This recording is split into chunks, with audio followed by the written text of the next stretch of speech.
కిషోర్ గారు Mr. చాలా చాలా వెన్నెల silent గా, కిషోర్. చాలా డిప్లొమాటిక్ గా ఉన్నారు మీరు. అదే అందరూ చాలా స్టిఫ్ అయిపోయి క్వశ్చన్ ఏంటి కాదు అంత సైలెంట్ గా ఉంటే మనం చాలా మంచోడు అనుకుంటాడని మేము అట్లా ఏం అనుకోవట్లేదు అబ్బాయి హీరో చెప్పు మేమేం నువ్వు అంత మంచోడు అని అంటే అనుకోవట్లేదు బేసిక్గా నేను నా ప్రకారం అయితే నితిన్ గారు హీరోగా నటిస్తున్న సినిమాని చూస్ చేసుకునే స్థాయిలో నేనైతే లేను. నాకు డెఫినెట్లీ ఒక జస్ట్ డేట్స్ చెప్పగానే చెప్పలేసుకుని వెళ్ళిపోతా అంతే. సో అదైతే లేదు. చాలా సూపర్ గా ఏయ్ ఫ్రాంక్ గా మన ఇద్దరు కాంబినేషన్ కాబట్టి ఒప్పుకున్నాను ఒప్పుకో మర్యాదగా.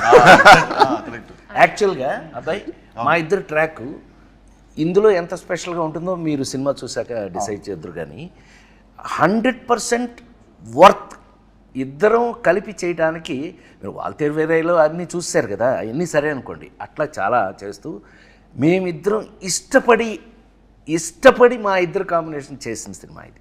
Love you sir, love you, thank you so much. అసలు కథ చెప్పంగానే ఫస్ట్ స్క్రిప్ట్ వినగానే కిషోర్ భయ్య కూడా అంతే, అసలు రాజేంద్ర ప్రసాద్ గారి క్యారెక్టర్ ఎంత బాగుందో అని ఎన్నిసార్లు అన్నాడు. కానీ జోక్ ఏంటంటే ఇందులో యాక్చువల్గా గురు శిష్యులాగా వచ్చేది మా ఇద్దరే. అసలు సినిమా అంతా మాక్సిమం గోల్ చేసేది మేమిద్దరం. కానీ కిషోర్ మధ్యలో బలైపోతుంది. ఏదైనా మీకు ఇంట్రెస్టింగ్గా ఉంటుందండి అది. Anyway happy. ఏమైనా కిషోర్ గారి పక్కన